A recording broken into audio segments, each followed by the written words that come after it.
Hello and welcome to Wrestling Trope Alert, the channel where we analyze professional wrestling. If this is your first time here, help the channel by clicking the subscribe button. Today we are going back to 1990 and we are going to talk about the crazy story surrounding The Undertaker's WWE debut.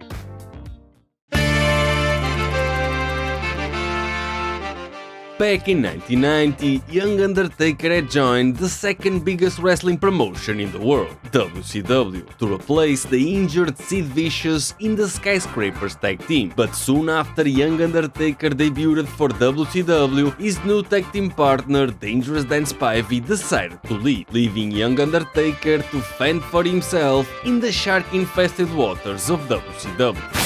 After a month-long tour of Japan and beginning a singles run, Undertaker soon switched managers from Teddy Long, who was originally the manager for the Skyscrapers, to Paulie Dangerously, the future creative mind behind the rise and fall of ECW, the Greasy One, Paul Heyman.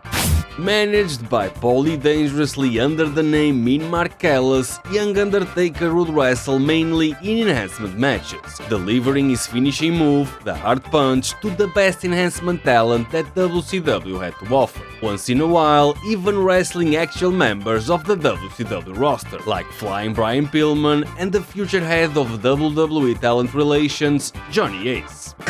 May have taken himself right out of this match. Where's the hard punch?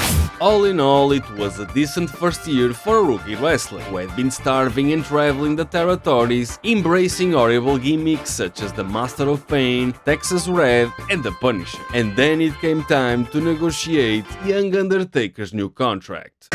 My contract comes up, right? I go in to renegotiate my contract. And so I'm thinking I'm gonna get a little bump. Like, I'm not looking for the mega deal. I'm just looking for a little bit of bump. So I go in. I remember Jim Hurd, Jim Barnett, Ole Anderson, all in the CNN tower there. Tell you the truth, kid. You're a great athlete, kid. He says, no one will ever pay money to watch you wrestle. You do great things in the ring, but no one's ever gonna pay money to see you wrestle. Wow. Looked me square in the eyes, didn't blink when he said it. And I knew at that point, I was like, okay, I'm done here. Young Undertaker, seeing no future in WCW, decided to leave, sending overtures to the competition by way of his manager Paul Heyman. Paul Heyman was in WCW, and Paul and I would talk from time to time. Hey, Mean Mark's contract is coming up. Do you guys have any interest in him? And I'm salivating because I'm thinking, big guy, unique look. Yes, we're interested in him. All this happened as Young Undertaker was scheduled to challenge one of the longest United States champions in history, Lex Luger, at the 1990 Great American Bash. You got this match coming up, the Great American Bash with Lex Luger. Undertaker was working through an injury. I had a match coming up. My hip was already bad. His hip had popped out of socket. He shouldn't even be walking his dog in the park. Even back then. It got much worse, but I was already limping. That's the match that Vince saw. You know, talking to my buddy Bruce, I'm like, Bruce, my hip is jacked. He goes, just go out there. Vince is going to be watching, right? Young Undertaker valiantly wrestled Lex Luger in a 14-minute match, trying his best to put on a performance worthy of Vince McMahon's attention, while dealing with a severely debilitating injury that kept Young Undertaker from wrestling at his best. Vince McMahon wasn't impressed, but went ahead with the meeting at the insistence of Bruce Prichard, who had several ideas in his mind of how to best employ Young Undertaker's misused talents up until that point. Paul Heyman and Bruce Prichard, you know, they believed in me.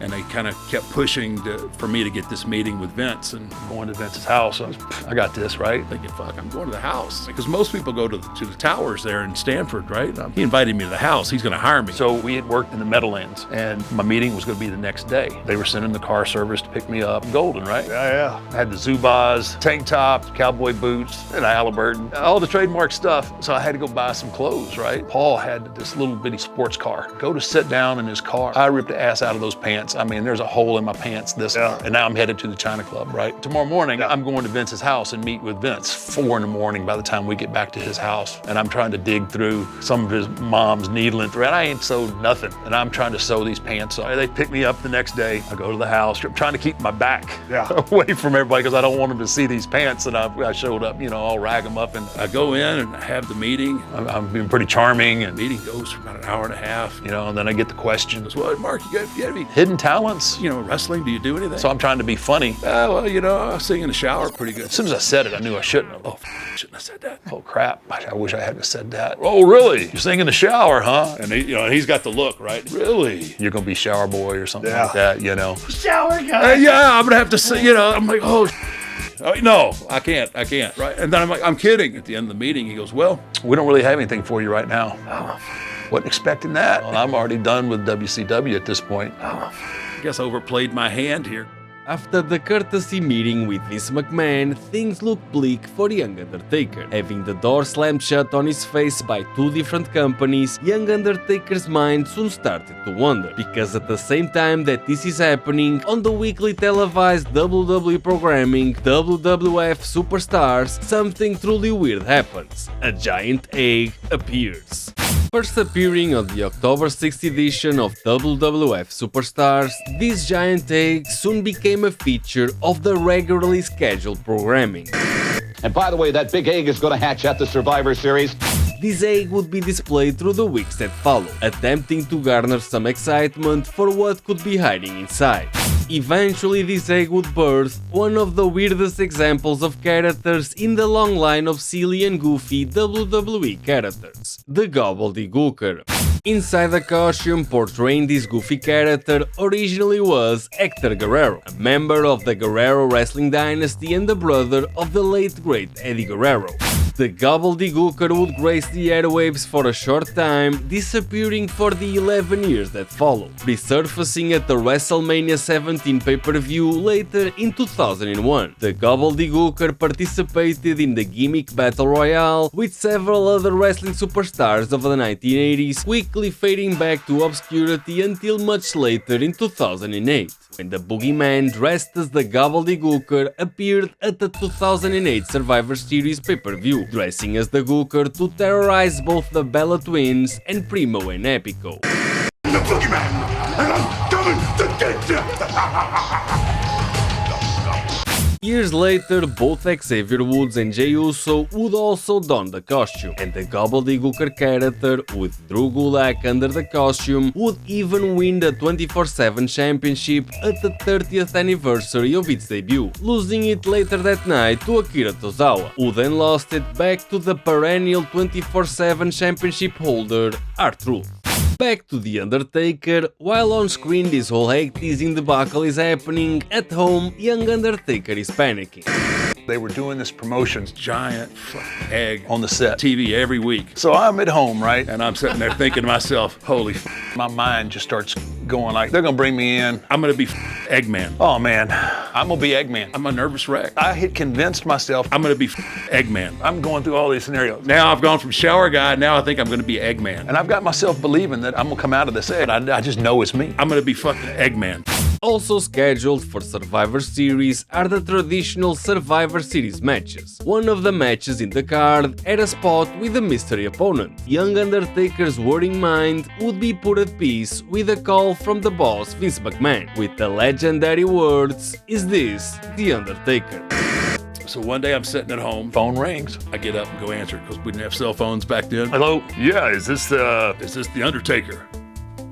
I'm thinking in my head like quick, right? I'm like, Undertaker. Undertaker. Undertaker.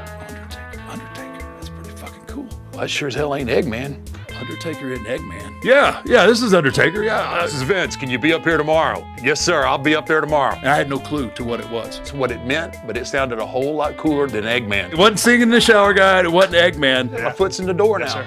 Young Undertaker would then again meet with the WWE brass and discuss his new gimmick, being managed at first by one of his biggest supporters, Bruce Prichard, in his Brother Love character. Young Undertaker would wrestle in enhancement matches taped to air after the Survivor Series pay-per-view, wrestling at first under the name Kane the Undertaker for 2 matches against enhancement talent Mario Mancini and Rick Sampson, winning both matches with his legendary to-be finisher, the Tombstone Piledriver.